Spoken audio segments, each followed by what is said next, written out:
Realme C11, bigger battery, larger display, Realme smartphone, dare to leap. Welcome to my YouTube channel. আজকে আমি opinion দেব Realme C11। তিনটে card স্লটের সাথে এটা আসছে, তোমরা দেখতেই পাচ্ছ স্ক্রিনে যে একটা মাইক্রো এসডি আর দুটো সিম লাগাতে পারবে। সাথে থাকছে এটা ট্রেন্ডিং ডিজাইন, যেটা আজকেই লঞ্চ করা হয়েছে। মানে ডিজাইনটা অন্য এন্ট্রি লেভেল স্মার্টফোন যেমন হয় কম দামি দেখতে ভালো হয় না, কিন্তু এটার খুব ভালো করেছে। আর কালার দেখতেই পাচ্ছ দু রকমের, গ্রিন আর গ্রেতে পাওয়া যাবে। সাথে এটা নাম দিয়েছে জিওমেট্রিক ডিজাইন। আর এটা তোমার অনেকটাই থিকনেস আছে আর অ্যান্টি ফিঙ্গারপ্রিন্ট, মানে বারবার কভারটা ছুলেও তোমার হাতের ফিঙ্গারপ্রিন্ট পড়বে না। আর ডিজাইনটা করা হয়েছে ক্যামেরার নিচ দিয়ে দেখো রিয়েলমির নাম দেওয়া হয়েছে, অর্থাৎ ব্র্যান্ড লোগো দেওয়া রয়েছে। আর সাথে হচ্ছে ট্রেন্ডিং ক্যামেরা কাটার এটাও দেওয়া হয়েছে। সাথে এটা ডিসপ্লে দেখতে পাচ্ছ 16x5 6.5 ইঞ্চির মিনি এইচডি ডিসপ্লে, খুবই যেটা বড় ডিসপ্লে মানা হয়। সাথে থাকছে আই প্রোটেকশন। আর স্ক্রিন টু বডি রেশিও থাকছে 20:9, মানে অলমোস্ট স্ক্রিন রয়েছে, এখানে বেজেল খুব কম দেখতে পাবে। তারপরে রয়েছে ব্যাটারি লাইফ। ব্যাটারি লাইফও এর খুবই পাওয়ারফুল ব্যাটারি লাইফ দেওয়া হয়েছে। লং লাস্টিং ব্যাটারি লাইফ, অর্থাৎ তুমি যদি ফোনটা অর্ডিনারি ইউজ করো বলা হচ্ছে 40 দিন অবধি চলবে, কারণ এতে রয়েছে 5000 mAh ব্যাটারি। কলিং করতে পারবে 31 ঘন্টা, গেমিং 12 ঘন্টার ওপরে। তারপরেও রয়েছে রিভার্স চার্জিং, তুমি তোমার ফোন থেকে পাওয়ার ব্যাংক হিসাবেও ব্যবহার করতে পারো, অন্য ফোনে চার্জ দিতে পারো। সাথে থাকছে হাই পারফরমেন্স, এখানে ব্যবহার করা হয়েছে MediaTek chipset Helio G35 gaming chipset. এটা 12 ন্যানোমিটারের উপরে বেস করে বানানো হয়েছে। আর 64 বিট অক্টাকোর প্রসেসর এতে রয়েছে, আপ টু 2.3 GHz ক্লক স্পিডে এটা রান করে, মানে মোটামুটি দেখা যায় যে খুবই ভালো স্পিড দেওয়া রয়েছে। এছাড়াও রয়েছে হচ্ছে ফাস্টার LDDR4X র্যাম ম্যানেজমেন্ট খুব ভালো হবে। তারপরে ক্যামেরা 13 মেগাপিক্সেল প্রাইমারি ক্যামেরা এবং পোর্ট্রেট লেন্স রয়েছে। ক্যামেরার ফিচার্স আমরা এবার দেখে নেব।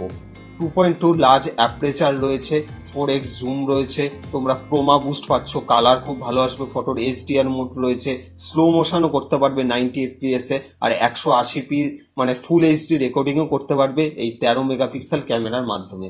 এবার দামটা আমরা লাস্টে জানবো যে এতগুলো ফিচার্স দেওয়া রয়েছে, এর দাম কত হতে পারে। তোমরা ক্যামেরা স্যাম্পেলও দেখতে পাচ্ছ। অনেক সময় হয় কি, ক্যামেরাকে ভালো বলার জন্য কোম্পানি DSLR বা অন্য ফোন দিয়েও ক্যামেরা শ্যুট করে এটাকে এডিট করে চালিয়ে দেয়, তাই এই ব্যাপারে ওপিনিয়ন দেবো না যতক্ষণ না এটা নিজে হাতে টেস্ট করা হয়। তো এটা ক্যামেরা স্যাম্পেল দেওয়া হয়েছে কোম্পানির তরফ থেকে, যে এতটাই সুন্দর ক্যামেরা Realme C11 এ দেওয়া আছে, যে ব্রাইট মুভমেন্টে খুব সুন্দর পিকচার আমরা আপাতত দেখতে পাচ্ছি। এছাড়াও রয়েছে সুপার নাইট মোড। হ্যাঁ বন্ধুরা, আন্ডার 10,000 টাকার নিচেই এই ফোনটার দাম হবে, তোমরা লাস্টে আমি বলে দেবো এটার দাম কত। কিন্তু এত ভালো নাইট মোড দেখা যায় না, নাইট মোডে হেজি হয়ে যায়। তোমরা ক্যামেরা স্যাম্পেলগুলো দেখলেই বুঝতে পারবে, পজ করে দেখো দরকার হলে, যে খুবই ভালো নাইট মোড দেওয়া রয়েছে।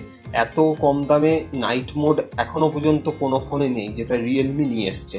কিন্তু এটার একটাই ফোনটার ডাউন পয়েন্ট আমার লেগেছে, যে এটাই কিন্তু কোনো ফিঙ্গারপ্রিন্ট তুমি পাবে না, জাস্ট শুধু ফেস আনলকিংই পাবে। তাছাড়া সবকিছুই ঠিক আছে। আর AI বিউটিফিকেশন ক্যামেরা, অর্থাৎ সেলফির জন্য 5 মেগাপিক্সেল ক্যামেরা রয়েছে, মানে দিনের আলোতে ঠিকঠাক সেলফি নিয়ে নেবে। খুব এক্সপেকটেশন করা যায় না, কারণ এটার দাম এতটাই কম, যেটা আমি লাস্টে তোমাদের বলবো। ভিডিওটা পুরোটা দেখতে থাকো। এছাড়াও রয়েছে তোমার হচ্ছে, যেহেতু রিয়েল কোয়ালিটি, মানে এটাকে অনেকবার কোয়ালিটি টেস্ট করা হয়েছে। এখানে বলা হয়েছে যে 5000 mAh ব্যাটারি, 6.5 ইঞ্চির ফুল স্ক্রিন, তাছাড়াও রয়েছে 3টে কার্ড স্লট, 40 দিন অবধি ব্যাটারি, 13 মেগাপিক্সেল ক্যামেরা, আর G35 হিলিও মিডিয়াটেকের, আর রিয়েলমি UI বেস করে এটা চলবে। আর এটা 2GB র্যাম আর 2GB র্যাম আর 32 ইন্টারনাল মেমোরির সাথে আসছে একটাই ভেরিয়েন্টে। এর আলাদা কোনো ভেরিয়েন্ট এখনো পর্যন্ত আজকে অ্যানাউন্স করা হয়নি। তো এবার আমরা আস্তে আস্তে দামটা জেনে নেবো, ততক্ষণ আমরা ফিচার্সগুলো পড়ে নিই। যে 5000 mAh ব্যাটারি পাচ্ছি, নাইটস্কেপ মোড পাচ্ছি, আর এছাড়াও AI বিউটিফিকেশন সেলফি, অর্থাৎ তোমার মুখে দাগ থাক বনো থাক, তুমি যখনই ফটো তুলবে ওগুলো অটোমেটিকলি রিডিউস হয়ে যাবে AI মাধ্যমে, অর্থাৎ আর্টিফিশিয়াল ইন্টেলিজেন্টের মাধ্যমে ওটা সরে যাবে। তো এবার আমরা দামটা দেখে দেবো, যে 7499 টাকা এটা প্রাইসটা লঞ্চ করা হয়েছে। কোয়াইট গুড, খুবই ভালো না আবার খুবও খারাপ না। এটার ফার্স্ট সেল তোমরা ফ্লিপকার্টে 22শে জুলাই পেয়ে যাবে।